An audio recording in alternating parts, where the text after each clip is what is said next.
Hi, good morning. I think it's dependent on the organisation, the support that's being given to individuals, and individual differences. There's so many different people that are struggling, but also working from home isn't a bad thing for many families and for other individuals. For example, it provides flexibility, improves employee retention. It's also increased productivity for some. But for other people, they may feel that, hang on, I feel very isolated, withdrawn. I feel disconnected. So it can have negatives and positives depending on the individual and the organisation that they work with.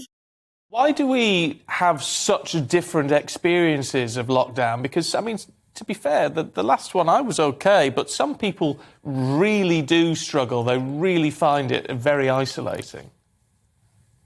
I suppose it depends on people's experiences. Like when we think about the lockdown, and what we've found a lot is people are coming in and they are presenting with like burnout. They're presenting with bereavement, financial difficulties. So it depends on where you're at, how you've been impacted, but also previous experiences. So old traumas or people have been through things in the past.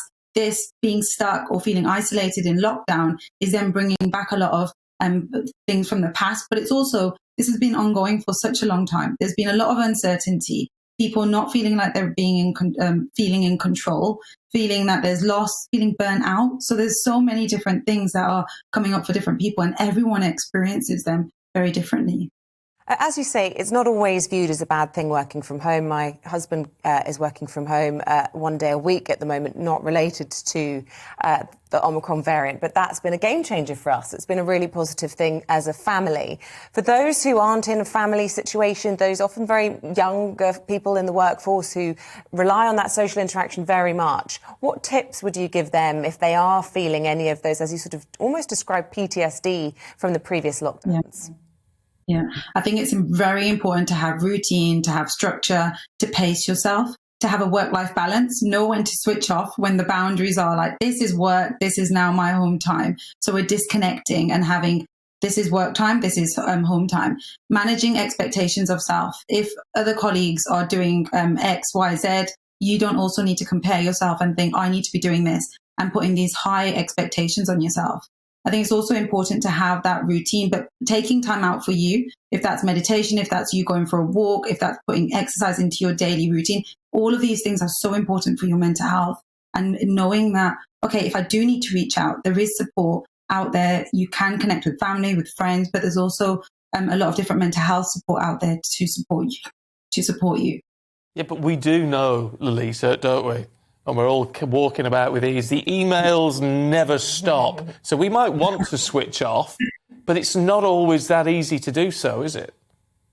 We need to put boundaries with these phones. So if we've got our notifications on, it's like, right, okay, we need to be disciplined with turn our notifications off when it comes to a certain time. Because we need to look after our own mental health. And if we get to a point where we're stressed out, we're constantly bombarded with our notifications, when do we then get to look after ourselves and be our best self to then be able to give to our work, to give to our families? So it is really disciplining ourselves and knowing that, okay, this is my work time now, and I'm going to turn off my notifications at this time. And then I've got this space for me, away from social media, away from phone, away from notifications. Dr. Suglani, for so many during the first lockdown when they were working from home, there are so many families that struggled when the schools closed as well. And of course, the pressure that families were under trying to homeschool as well as hold down jobs was almost too much to bear for many families. Here we are looking at this story again, the front of the Telegraph today. I mean, they're saying keep the schools open, come what may, but the very fact it's even being mentioned sends shivers down the spines of many this morning. Yeah, it is. It's very, very difficult for a lot of different families, and also the families that are working as well as then looking after their children. It becomes a very difficult experience because they're trying to do their work as well as then manage children, as well as trying to just work-life balance for the child. So if the child's like, okay, I need to sort this laptop out, technology comes into place, laptops come into place. So it's very, very stressful, especially now coming into the restrictions that are being put into place now. It becomes a very challenging time for families. But again, this comes back down to we need routine, we need boundaries, and also families letting employers know that this is what's going on, and employers can support in the way that they can, or that they can offer support to families. A lot of people now, though, talking about hybrid working. I mean, In a sense, do we need to get used to this? Is this just a process we have to go through? So whether it's mandated by government or not, maybe a lot of us are going to be working from home more than we ever did before. It seems to be that way. There's a lot of companies that we're working with where we're offering support and getting or allowing people to understand what does hybrid working entail, but also helping them to shift this way of working. So that's working with their mindset in, if I'm working for 2 days in the office, the 3 days at home, or is it 4 days, and trying to work out what that looks like and managing anxiety, managing stress, managing anything that comes up for them. So there are a lot of companies that are already putting this support out there for their employees around hybrid working.